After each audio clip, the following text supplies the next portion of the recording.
I grew up in a Christian home with Christian parents. I went to church my entire life, but only because I was told to, not because I really wanted to. And when I heard there was a new church coming to East Grand Rapids, Keystone Eastside, I decided to go and check it out. I really liked it. I started going consistently, and I just really enjoyed it, but not for the reasons that I should have. It wasn't because of the sermons, or it wasn't because of anything like that. It was because, well, there's popcorn, a 5-minute break, and couches. You gotta love the couches. And I was able to put on that mask, you know, that ideal Christian mask that people talk about in church, but outside of church it was a completely different story. I was living my life for me, solely me. I didn't really care how my actions affected everyone else, but I just continued to do what I thought would make me happy. Once I got more involved with the church, I started playing in the band, and I met one of the actually the band leader for Keystone Eastside, and we really got to know each other pretty well, and I realized that Christians can be cool to hang out with too. But I kind of always had in the back of my mind this idea that, okay, maybe I found one Christian that's cool to hang out with, but I really doubted that I could identify with any others. Then I met Keystone's Eastside's youth leader, Nate Bishop, and him and my parents had been talking, and they discussed the upcoming student ministries trip to the Alive Music Festival, and my parents convinced me to go, and this is really where I view that my journey began. While I was there, I got to hang out with some really cool people, and especially the youth leaders on that trip really were influential in my journey.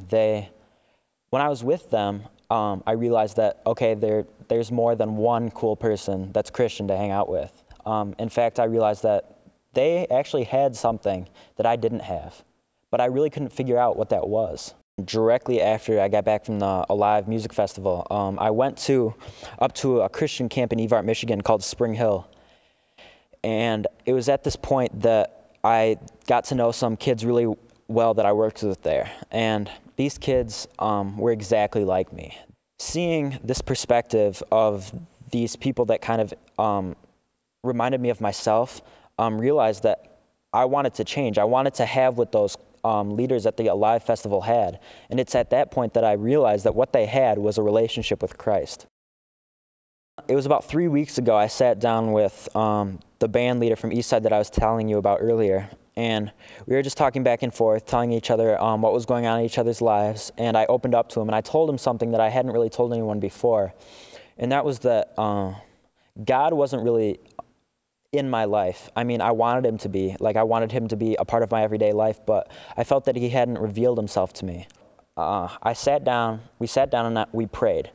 We prayed that God would show himself to me somehow, just that I would continue living the best way possible, and that sooner or later God would show himself to me in one way or another. And I kind of made that decision at that point to drop one thing that was really blocking me on that journey back to God. And what that was pursuing relationships that were unhealthy in the sense that they didn't further encourage me to know God. It's been, as I said, about 3 weeks, and I haven't really had that, fireworks display, but he has shown himself to me in certain ways. And I think that's just because I'm not falling to that temptation, that he is there. He is there showing me what to do, just not in the way that I thought he would. But I'm going to continue to seek him and try to find my way back to him. My name is Ben Mason, and I'm finding my way back to God.